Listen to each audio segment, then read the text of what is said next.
기업 대출을 꾸준히 늘려왔던 은행권들이 최근 확대에 강한 드라이브를 걸고 있습니다. 정부의 기업 살리기 기조에 이어 가계대출 규제가 기업 대출로 시선을 돌린 영향으로도 보이는데요. 하지만 부실 위험이 커져 건정성 관리가 필요하다는 지적입니다. 김수빈 기자의 보도입니다.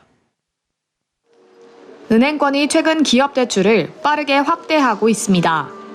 은행권에 따르면 지난 8월 기준 5대 시중은행의 기업 대출 규모는 올해 들어서 약 5%씩 증가했습니다.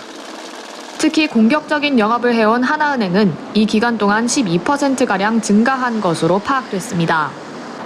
후발주자인 우리은행은 최근 속도를 맹렬히 올리고 있습니다. 산업통상자원부와 함께 중견기업 34곳에 4,450억 원의 우대금융을 추가 지원하는 등 올해만 총 72개사에 약 9천억 원의 금융 지원을 하고 있습니다. 우리은행은 또 수출 실적에 따라 금리를 우대하는 기업대출 상품을 내놨습니다. 하나은행도 수출기업과의 상생을 취지로 총 1조 원 규모의 수출금융 상품을 출시한 바 있습니다. 은행권에서는 가계대출을 늘릴 수 없는 상황이 되자 기업 대출에 특히 더 집중하는 모습입니다. 한국은행이 집계한 은행권 기업 대출은 올 들어서만 11조 3천억 원이 늘며 잔액은 1,238조 원을 돌파했습니다. 은행의 이런 움직임은 기업 수요가 증가하고 있는 점도 한몫했습니다. 고금리 기조가 계속되면서 회사채 같은 직접 조달보다 은행을 통한 자금 조달이 더 낫다고 보는 겁니다.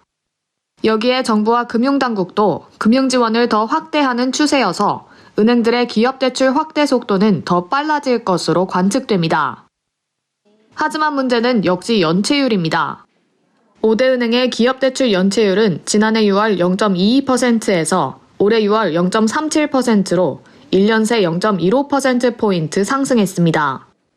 계속해서 확대되는 기업 대출이 새 부실 뇌관이 될 수 있다는 관측이 나오는 이유입니다.